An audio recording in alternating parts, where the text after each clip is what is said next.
Haleluya. Salam. Philadelphia. Kasih persaudara. Puji Tuhan, saudara-saudaraku, jemaat Tuhan Yesus yang saya kasihi, dimanapun saudara berada, khususnya jemaat Gereja Sidang Pantai Kosta di Indonesia dan jemaat GSPDI Philadelphia Belesa Permata Hijau yang saya kasihi. Apa kabar saudara semua? Puji Tuhan. Kita terus bersyukur dalam segala keadaan kita. Kita percaya bahwa ibadah-ibadah saudara di rumah-rumah saudara semakin hikmat dan semakin diberkati Tuhan. Haleluya. Saudaraku, hari ini Minggu tanggal 10 Mei tahun 2020, sesungguhnya dalam rencana yang sudah direncanakan sejak tahun lalu, dari sejak bulan Oktober tahun 2019, jadi kurang lebih udah 8 bulan ya ke bulan Mei ini. Sesungguhnya hari ini jam 10 pagi waktu Belanda atau kurang lebih jam 4 sore waktu Indonesia bagian Barat, saya akan berkhotbah di gereja The Living Stone di Zoetermeer di Belanda, di gerejanya Pastor Edgar Holder. Kemudian jam 1 siangnya waktu Belanda akan berkhotbah di gereja Kasih Kristus GKK di Den Haag, digembalakan oleh pendeta Ricky Pinontoan. Umul dan Tante Meli seharusnya sudah ada di Belanda sejak tanggal 4 Mei tahun 2020 ini dan akan merayakan hari ulang tahun Tante Meli yang ke-61 di Taman Bunga yang namanya Keukenhof di Amsterdam. Haleluya. Di antara bunga-bunga tulip, di antara bunga-bunga yang bermekaran di musim semi di Eropa ini. Saudaraku, rencananya tanggal 21 sampai tanggal 24 Mei tahun ini akan diadakan seminar KKR di Amsterdam dengan nama European Summit 2020 yang akan dihadiri oleh fasilitator nasional Jaringan Doa Nasional dari Jakarta dan juga hamba-hamba Tuhan dan anak-anak Tuhan dari Belanda dan negara-negara sekitarnya, dengan tujuan untuk membangkitkan api doa bagi Eropa dari Indonesia. Tiket pesawat, penginapan, acara, perjalanan semua sudah dipersiapkan sejak 3 bulan yang lalu. Tapi puji Tuhan, Tuhan menghendakinya lain. Tuhan menghendakinya di rumah saja. Haleluya. Saudaraku, dalam Yakobus 4 ayat 13 sampai 17 ada satu nasihat firman Tuhan yang berkata begini. Yakobus 4 ayat 13 sampai ayat yang ke-16. Mari saudara ikut baca sama-sama. Jadi sekarang hai kamu yang berkata, hari ini atau besok kami berangkat ke kota Anu, dan di sana kami akan tinggal setahun dan berdagang serta mendapat untung. Sedang kamu tidak tahu apa yang akan terjadi besok. Apakah arti hidupmu? Hidupmu itu sama seperti uap yang sebentar saja kelihatan lalu lenyap.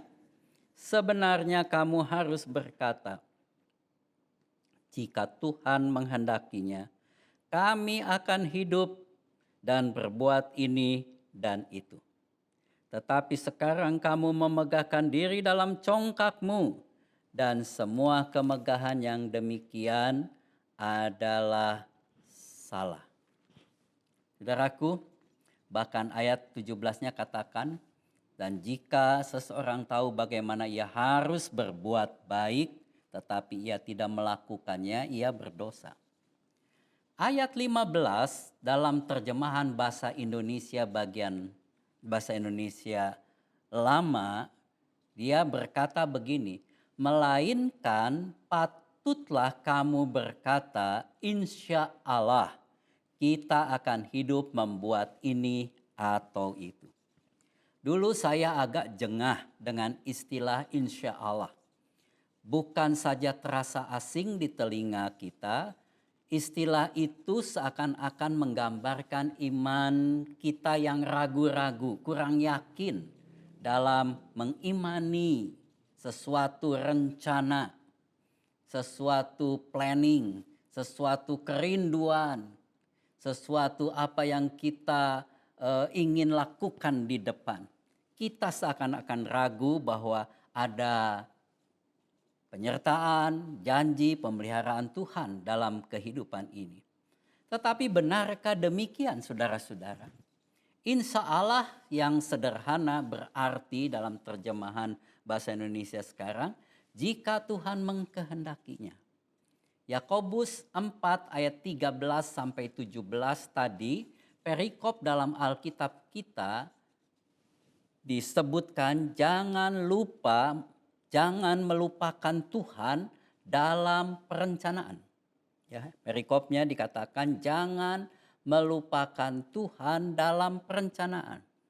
Tetapi dalam bahasa Inggris diberi judul lebih aneh. Di judulnya adalah boasting about tomorrow.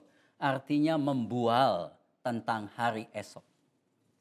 Saudaraku, ada satu perumpamaan Tuhan Yesus Kristus dalam Lukas pasal 12 ayat 16 sampai ayat 21. Ya. Judulnya adalah tentang orang kaya yang bodoh. Wow, ada yang aneh dengan judul perumpamaan ini. Masa orang kaya disebut bodoh? Mestinya orang bisa jadi kaya karena dia pintar. Tapi Tuhan Yesus menyebutnya demikian. Kenapa? Mari kita baca kisahnya dalam Alkitab kita. Lukas 12 ayat 16 sampai ayat 21. Kemudian ia mengatakan kepada mereka satu perumpamaan. Katanya, ada seorang kaya. Tanahnya berlimpah-limpah hasilnya. Sukses dia. Ia bertanya dalam hatinya, apakah yang harus aku perbuat? Sebab aku tidak mempunyai tempat di mana aku dapat menyimpan hasil tanahku. Lalu katanya, ini yang akan aku perbuat. Aku akan merombak lumbung-lumbungku dan aku akan mendirikan yang lebih besar. Dan aku akan menyimpan di dalamnya segala gandum dan barang-barangku. Ayat 19-nya, sesudah itu aku akan berkata kepada jiwaku. Jiwaku, ada padamu banyak barang. Tertimbun untuk bertahun-tahun lamanya. Beristirahatlah. Makanlah, minumlah, bersenang-senanglah, enjoylah. Ayat 20-nya, tetapi firman Allah kepadanya, hei, engkau orang yang bodoh. Pada malam ini juga jiwamu akan diambil daripadamu. Dan apa yang telah kau sediakan, untuk siapakah itu nantinya? Demikianlah jadinya dengan orang yang mengumpulkan harta bagi dirinya sendiri, jikalau ia tidak kaya di hadapan Allah. Saudaraku, perencanaan itu baik. Semua kita harus mempunyai visi, tujuan, planning, rencana. Tapi yang salah adalah kita seringkali menggunakan resources berkat yang Tuhan berikan menjadi dasar untuk satu perencanaan ke depan. Tidak mungkin saudara merencanakan jalan-jalan kalau saudara tidak punya simpanan dananya. Tidak mungkin saudara merencanakan untuk holiday kalau kantor saudara tidak akan memberikan cuti atau liburan. Segala sesuatu ada basic dasar yang menyebabkan kita bikin rencana itu. Dan seringkali kita tidak bertanyakan Tuhan dan melibatkan Tuhan dalam perencanaan kita. Kita hanya membawa proposal kita, rencana kita kepada Tuhan untuk di-approve, untuk disetujui. Padahal sesungguhnya Tuhan mau bekerja bersama-sama dengan kita mendatangkan kebaikan, kata Roma pasal 8. Istilah insya Allah atau terjemahan sekarang menggunakan kalau Tuhan menghendaki yang dikatakan oleh Rasul Paulus juga beberapa kali itu menjadi penting. Dalam Kisah 18 ayat 21, Paulus katakan begitu, ia minta diri dan berkata, "Aku akan kembali kepada kamu jika Allah menghendakinya." Lalu bertolaklah ia dari Efesus. Aku akan kembali kepadamu jika Allah menghendakinya. Insya Allah aku akan kembali kepadamu. Terjemahan lama kurang lebih bilang demikian. 1 Korintus 4 ayat 19. Tetapi aku akan segera datang kepadamu kalau Tuhan menghendakinya. 1 Korintus 16 ayat 7 pun Paulus menggunakan kata insya Allah. Sebab sekarang aku tidak mau melihat kamu hanya sepintas lalu saja. Aku harap dapat tinggal agak lama dengan kamu jika diperkenankan Tuhan. Dan dalam Ibrani pasal 6 ayat yang ketiga pun Paulus menggunakan kata insya Allah. Dan itulah yang akan kita perbuat jika Allah mengizinkannya. Saudaraku, dari pengalaman ini kita dapat mengambil pelajaran penting untuk kehidupan kita ke depan. Bahwa yang teguh, yang tidak akan berubah dan pasti hanyalah janji-janji Tuhan. Firman Tuhan ini ya dan amin. Kita harus terima, ambil dengan percaya, dengan iman. Tetapi untuk semua rencana manusia, janji-janji manusia, haruslah kita bungkus dengan insya Allah. Kalau Tuhan menghendakinya. Karena kita tidak tahu apa yang akan terjadi pada hari esok. Tuhan Yesus Kristus pun di Taman Getsemani dalam pergumulan doanya sebelum dia naik ke atas kayu salib, sebelum dia menderita untuk menebus salah dan dosa saudara dan saya, dalam pergumulan Tuhan di Taman Getsemani itu, dalam doanya yang begitu sampai firman Allah katakan keringatnya seperti darah, akhirnya Tuhan Yesus mengadakan satu statement yang kuat. Dia katakan, bukan kehendakku yang jadi, tetapi kehendak Bapa yang jadi. Bukan kehendakku yang jadi, tapi kehendak Bapa yang jadi. Dia menyerahkan hidupnya dalam kehendak Tuhan. Yang dia mau cawan ini lalu, tapi bukan kehendakku, kata Tuhan Yesus, kehendak Bapa. Setiap hari sesungguhnya Tuhan mengajar kita meminta kepada Tuhan dengan doa yang namanya doa Bapa kami.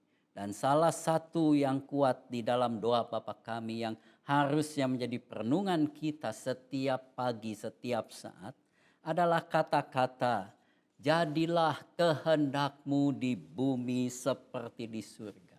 Yang bisa diterjemahkan secara luas, kita bisa berkata setiap hari, jadilah kehendakmu dalam hidup kami. Jadilah kehendakmu dalam keluarga kami. Jadilah kehendakmu dalam pekerjaan kami, dalam pelayanan kami, dalam sekolah kami. Jadilah kehendakmu untuk anak-anak kami seperti rencanamu di surga. Haleluya.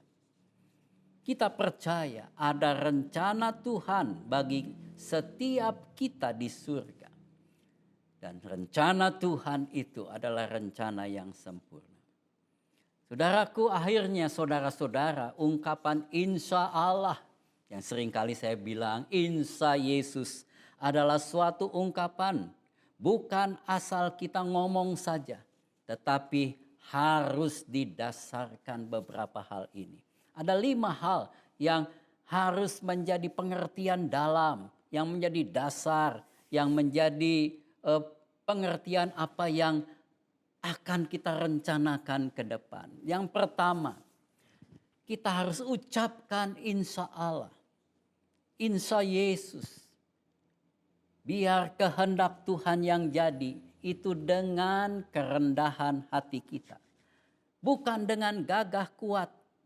Kami ya Tuhan, semuanya karena kasih karunia-Mu yang besar untuk kami. Tuhanlah yang mengatur dan berdaulat atas hidup kami dan atas segala sesuatu yang kami rencanakan. Jadi kita harus datang dengan segala kerendahan hati. Firman Allah katakan justru karena mereka sombong. Orang kaya itu sombong. Seakan-akan dia yang mengatur hidupnya. Dan Alkitab katakan Tuhan tidak senang dan melawan orang yang sombong. Kita datang dengan kerendahan hati dan menyerahkan segala rencana kita. Kita katakan semuanya adalah kehendak Tuhan. Hal yang kedua, kita harus datang dengan kesadaran bahwa bukan kita yang memiliki dan menentukan masa depan kita. Yakobus 4 ayat 14 katakan, sedang kamu tidak tahu apa yang akan terjadi besok. Apa artinya hidupmu? Hidupmu itu sama seperti uap yang sebentar saja kelihatan lalu lenyap. Aduh, alangkah sedihnya kalau kita harus memikirkan kematian saat ini. Di mana-mana sekarang orang mulai sadar bahwa kematian itu tidak jauh dari kita. Maut itu hanya selangkah. Bahkan kita keluar, kita seringkali khawatir karena yang namanya maut sedang bergentayangan di seluruh dunia. Kita mulai berpikir kalau saya mati bagaimana keluarga saya. Kalau istri saya meninggal bagaimana keluarga saya. Kalau ini begini, kalau ini begini. Seakan-akan apa yang tidak pernah terpikirkan, terbayangkan sekarang gampang dibayangkan saudaraku. Jadi yang kedua ini menjadi penting. Kita harus sadar bahwa bukan kita yang memiliki dan menentukan masa depan kita. Kita harus bergantung kepada Dia. Sehingga seperti Musa dalam Mazmur 90 ayat 12 katakan, Tuhan, ajar kami menghitung hari-hari kami sedemikian, agar kami beroleh hati yang bijaksana. Puji Tuhan.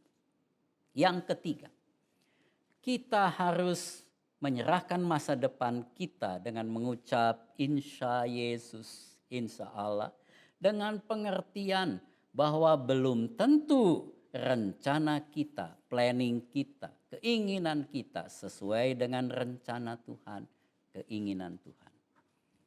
Seringkali, beberapa kali dalam hidup saya tertarik untuk invest di satu usaha atau membeli properti.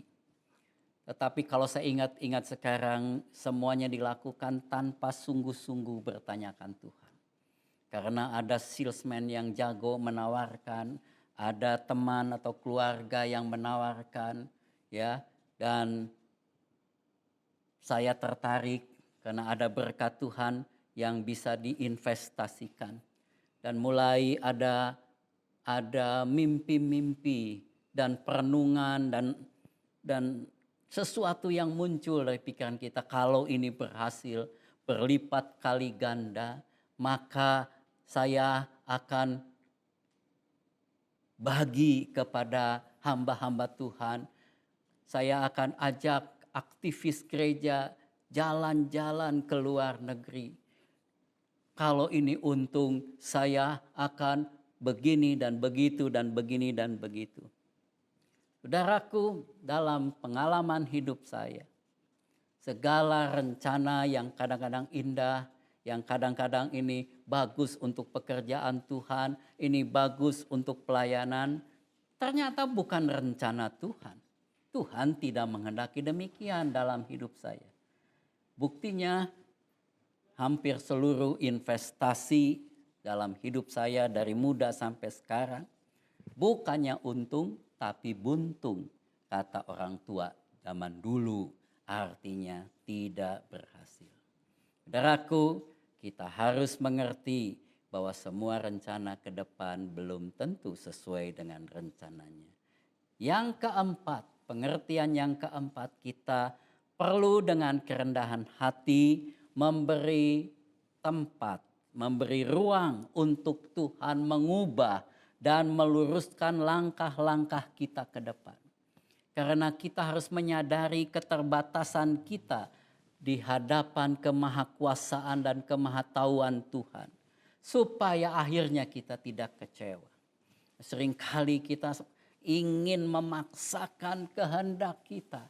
Kita katakan Tuhan harus begini, harus begini. Kita harus memberikan ruang, tempat yang cukup untuk Tuhan mengubah dan meluruskan apa yang harus kita lakukan ke depan. Amsal 16 ayat 2 dan 3 dia berkata begini, segala jalan orang adalah bersih menurut pandangannya sendiri, tetapi Tuhanlah yang menguji hatinya. Ayat 3, serahkanlah perbuatanmu kepada Tuhan, maka terlaksanalah segala rencanamu. Haleluya. Yang kelima, yang terakhir, mari kita latih hidup kita untuk terbiasa masuk dalam rencananya yang ajaib itu. Rencananya yang agung.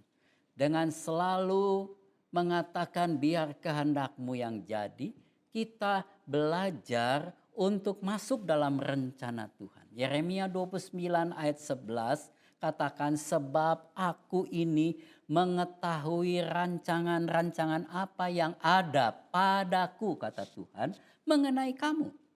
Demikianlah firman Tuhan, yaitu rancangan damai sejahtera dan bukan rancangan kecelakaan, untuk memberikan kepadamu hari depan yang penuh harapan. Haleluya.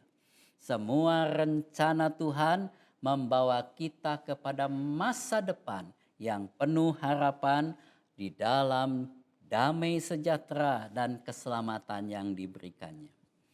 Saudaraku, di akhir perenungan khotbah minggu ini, mari kita katakan dengan iman sama-sama. Mari saudara berdiri dan katakan 1 Korintus 2 ayat 9. Katakan sama-sama dengan percaya. 2, 3. Tetapi seperti ada tertulis, apa yang tidak pernah dilihat oleh mata dan tidak pernah didengar oleh telinga dan yang tidak pernah timbul di dalam hati manusia, semua yang disediakan Allah untuk mereka yang mengasihi Dia. Sekali lagi, apa yang tidak pernah dilihat oleh mata dan tidak pernah didengar oleh telinga dan yang tidak pernah timbul di dalam hati manusia, semua itu disediakan Allah untuk mereka yang mengasihi Dia. Haleluya. Mari kita katakan ya dan amin kepada janji Allah, dan katakan insya Allah kepada janji dan rencana manusia.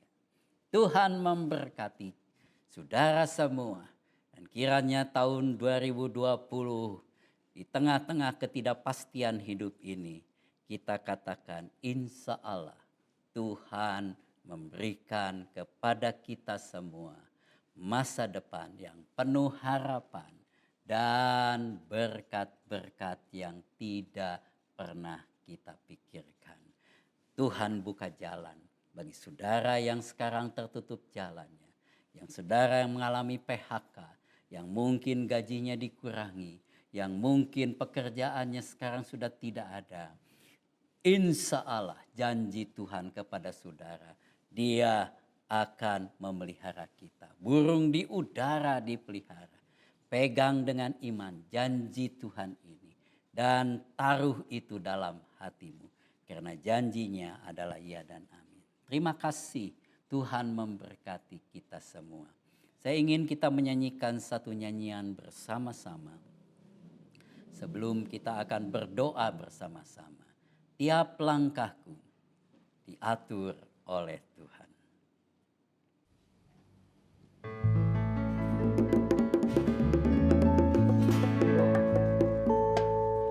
Tiap langkahku diatur oleh Tuhan, dan tangan kasih-Nya memimpinku.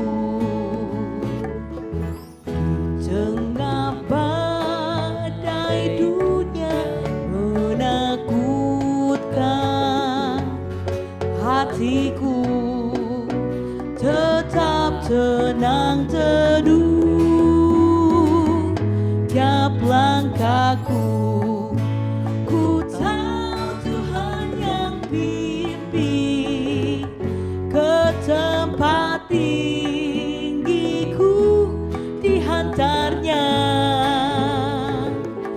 hingga sekali nanti aku tiba di rumah Bapa surga yang bakal,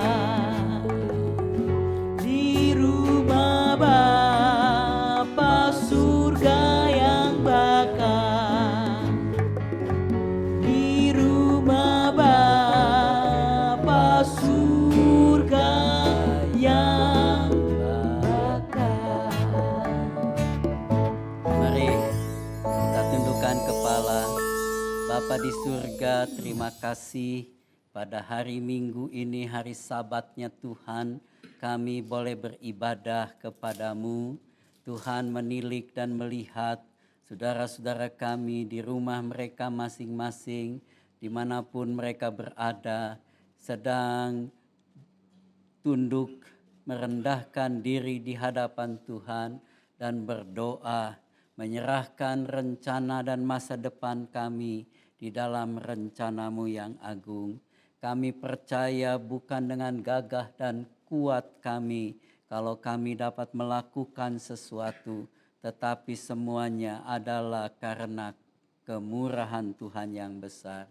Ajar kami selalu melibatkan Tuhan di dalam setiap perencanaan kami. Ajar kami selalu menyerahkan seluruh rencana kami dalam rencana-Mu dan memohonkan petunjuk pertolongan yang daripada Tuhan. Sebab Engkaulah yang memiliki hari-hari kami, Engkaulah yang memiliki masa depan kami. Kami percaya Tuhan menyertai anak-anak-Mu. Kami perkatakan ya dan amin, bahwa Immanuel, Tuhan beserta dengan kami.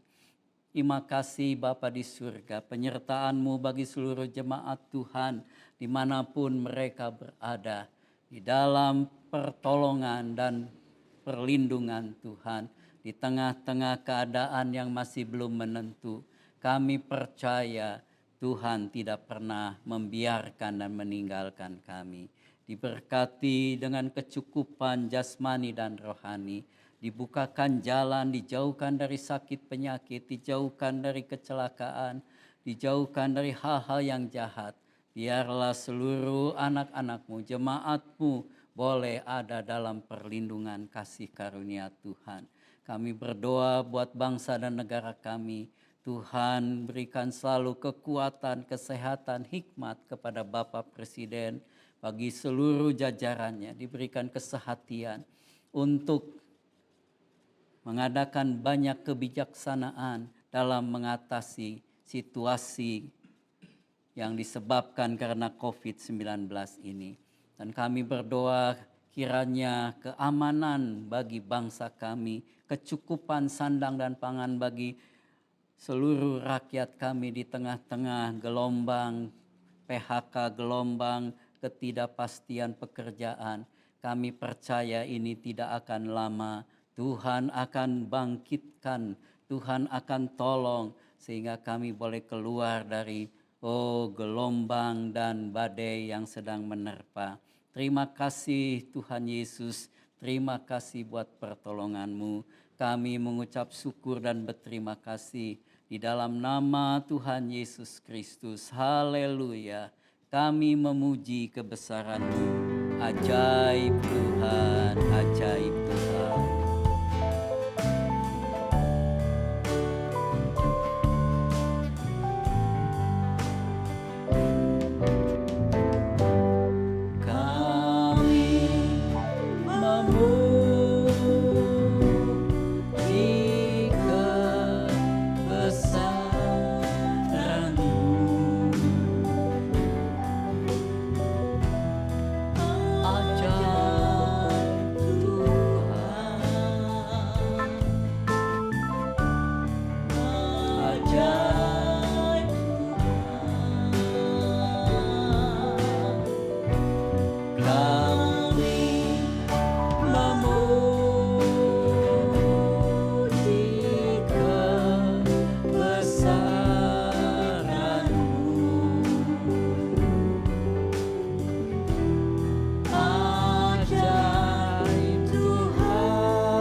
Ajaib Tuhan, ajaib Tuhan.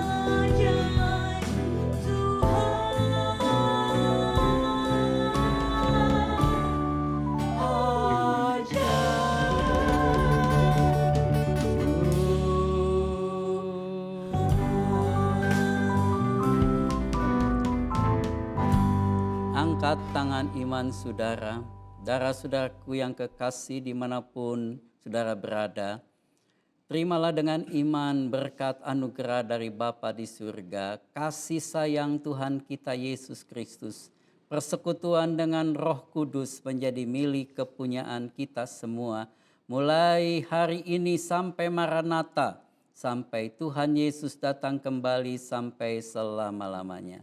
Di dalam nama Bapa, Putra, dan Roh Kudus, dalam nama Tuhan Yesus Kristus.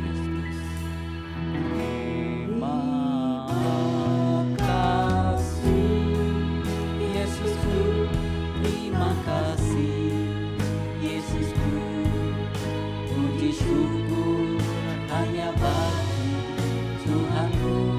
Terima kasih Yesusku, terima kasih Yesusku, puji syukur hanya bagi Tuhanku.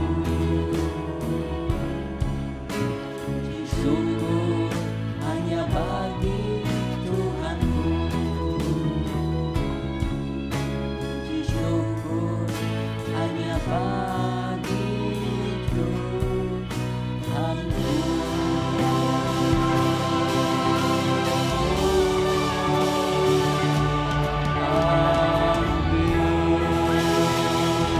Dalam nama Tuhan Yesus Kristus. Amin. Mari kita bersaat teduh mengucap syukur akan kemurahan Tuhan.